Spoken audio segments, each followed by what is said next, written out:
Hi all, welcome back to a talk over tea with SHLS and me.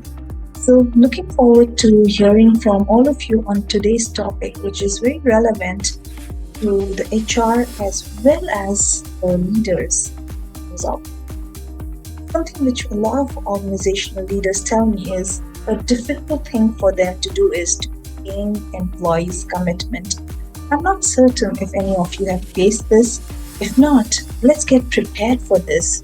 Why is gaining employee commitment a difficult?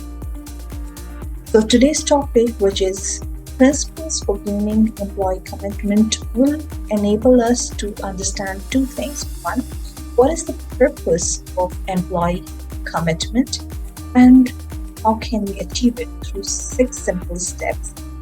So a lot of you may agree that commitment is often when there is change in. Are we talking especially in times of transition? Gaining commitment from someone who doesn't know what they're heading into often very difficult. So what can we do as leaders? First thing that we must do is define the purpose of commitment. Ensure that everyone knows that there are two purposes for which a commitment is required from an employee at an organization. First one is meeting organization needs. Second one is to maximize productivity.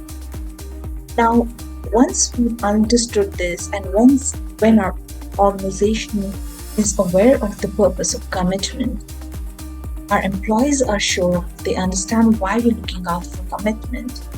As a leader, it becomes our responsibility to follow a few steps and ensure everybody gives a commitment wholeheartedly without feeling. So John Smith, a very important contributor to the field of HR, has developed principles to engage employees at work. The first one is to make a plan everyone agrees with. Very difficult task to do when you want everyone to agree with. The second one is to plan transition in a way that everyone knows the timelines and the deadlines. Setting timelines ensures that your plan is an effective, not just a thing. Third step is defining who is involved. Knowing each person's task not only helps the leader, also gives clarity to the individual as to what is expected out of them. The fourth one, which is related to the third point, is defining measurement standards and parameters. Once the employee knows what they're expected to do, they must also know how their task will be evaluated and how they can be effective. The fifth one is to connect with each one. Not even one person will be less important than the others. It's not about hierarchy, it's about everyone's involvement. Ensure the smooth transition. And lastly, this point, tell and sell your story. When you've done all these 6 steps, definitely you will not gain commitment through force, but commitment. So as leaders, I want to not only inform you, but also want to urge you that we must ensure that our employees are fully involved in this kind of process. Second, they should be engaged. And third, encourage them at each step.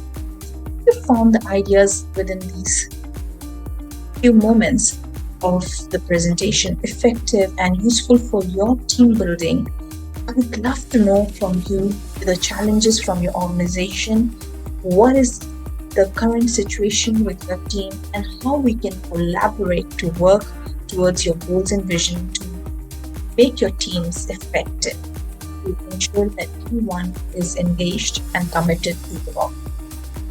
So contact us on the given information. If you do not want to write a long email, WhatsApp us on 7827 557 290, and our team will definitely look forward to hearing from you and responding quickly. Hope to hear from you and have a good day. Don't forget your tea and coffee that can brighten your day. And